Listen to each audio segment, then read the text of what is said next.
Back to my YouTube channel. आज की video में हम डिस्कस करेंगे इंपॉर्टेंट पैरामेडिकल एंट्रेंस एग्जाम के क्वेश्चंस एमसीक्यूज। अगर आप रेलवे रिक्रूटमेंट बोर्ड की तैयारी कर रहे हैं नर्सिंग सुपरिटेंडेंट की, तो आपके लिए ये क्वेश्चंस बहुत ही इंपॉर्टेंट रहेंगे, क्योंकि उसमें physics, chemistry, GK, current affairs सब क्वेश्चंस आते हैं।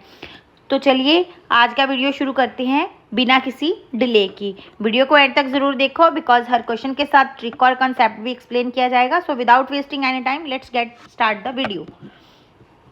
विच of the following is not correct about. तो इसमें से नॉट करेक्ट अबाउट का क्वेश्चन है।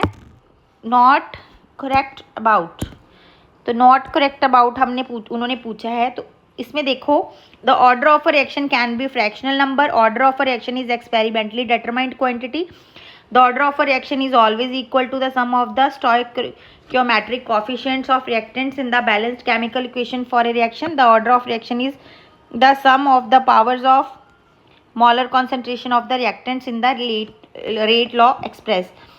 तो चलिए, इसमें नॉट पूछा है उन्होंने, तो नॉट का आंसर मैं आपको बता देती हूँ। ये आपने याद रखना है स्टूडेंट्स, रिएक्शन का जो ऑर्डर बैलेंस्ड इक्वेशन से डायरेक्टली डिसाइड नहीं होता है, ये एक्सपेरिमेंटली डिटरमाइन किया जाता है। और रेट लॉ में जो पावर्स होती हैं कंसंट्रेशन की, उनका सम ही ऑर्डर होता है। तो इसका जो राइट ऑप्शन आएगा वो सी आएगा। ठीक है, चलो नेक्स्ट क्वेश्चन देखो।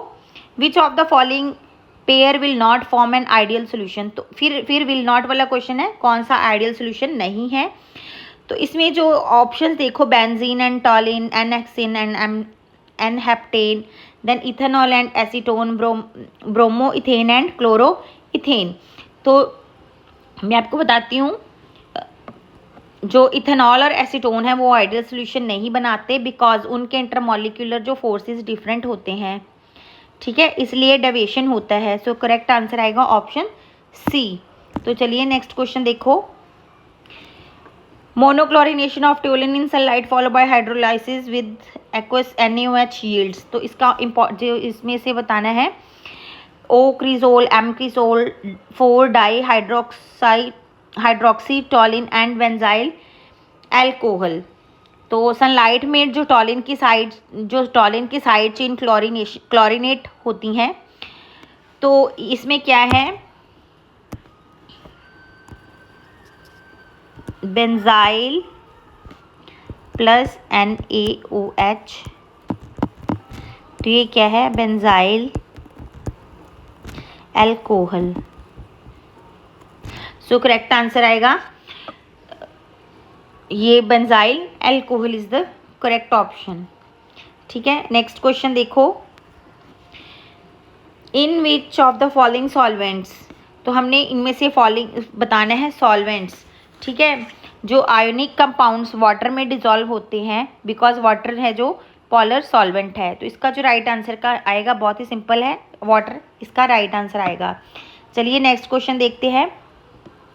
Oxygen and hydrogen gases are at same temperature T. The average kinetic energy of an oxygen molecule will be dash the average kinetic energy of hydrogen molecule. तो जो average kinetic energy सिर्फ temperature पर depend करती है। अगर temperature same है तो hydrogen और ऑक्सीजन दोनों की काइनेटिक एनर्जी इक्वल होगी। तो इसका जो राइट आंसर आएगा वो आएगा स्टूडेंट्स इक्वल। ठीक है, चलिए नेक्स्ट क्वेश्चन देखो। Question number 91. A U-tube contains water and an unknown liquid separated by mercury as shown in the figure. The mercury column in the two arms in the level which 10.0 centimeter of water in one arm and 11.5 centimeter of unknown liquid in the other arm. The relative density of the unknown liquids. So इसमें देखो, formula मैं बताती हूँ आपको। ρ1H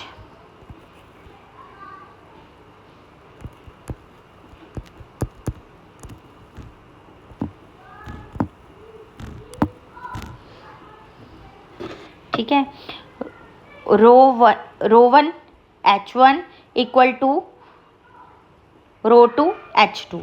ठीक है, तो wait हमें क्या दिया है, वाटर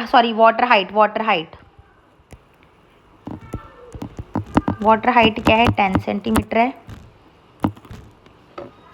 अननोन लिक्विड है जो हाइट,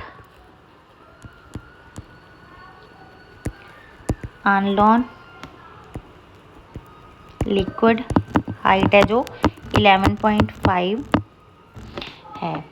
तो इसकी कैलकुलेशन हम कैसे करते हैं मैं बताती हूँ आपको। जो रो है जो 10/11.5, सो इसका जो आंसर आएगा 0.865। ठीक है, तो इसका जो आंसर आएगा 0.865 आएगा इस तरह से, इस फॉर्मूला से। ठीक है, तो आई होप कि आपको ये क्वेश्चन है जो समझ आ गया होगा। इसका राइट आंसर आएगा ऑप्शन ये वाले। ठीक है, तो चलिए नेक्स्ट क्वेश्चन करते हैं हम लोग।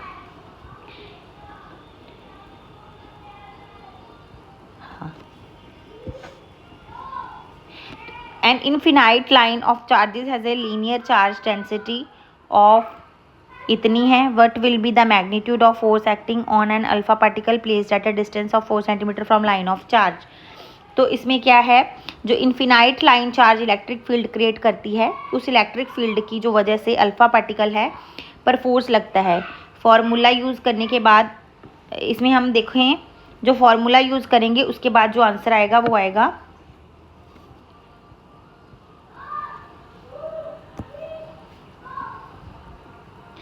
बताती हूँ।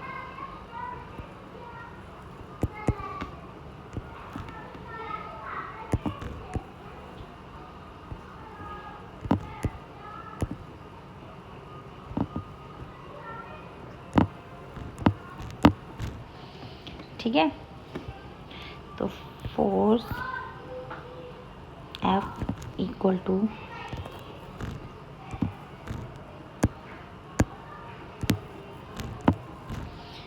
QE, F equal to QE।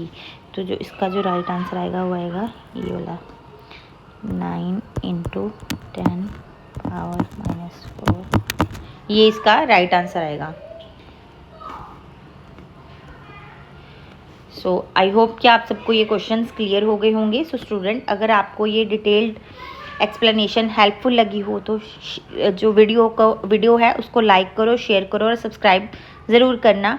ऐसे ही हम PPMAT की इंपॉर्टेंट MCQs और ट्रिक्स के लिए चैनल को सपोर्ट करो। See you in next video. Thank you, bye bye.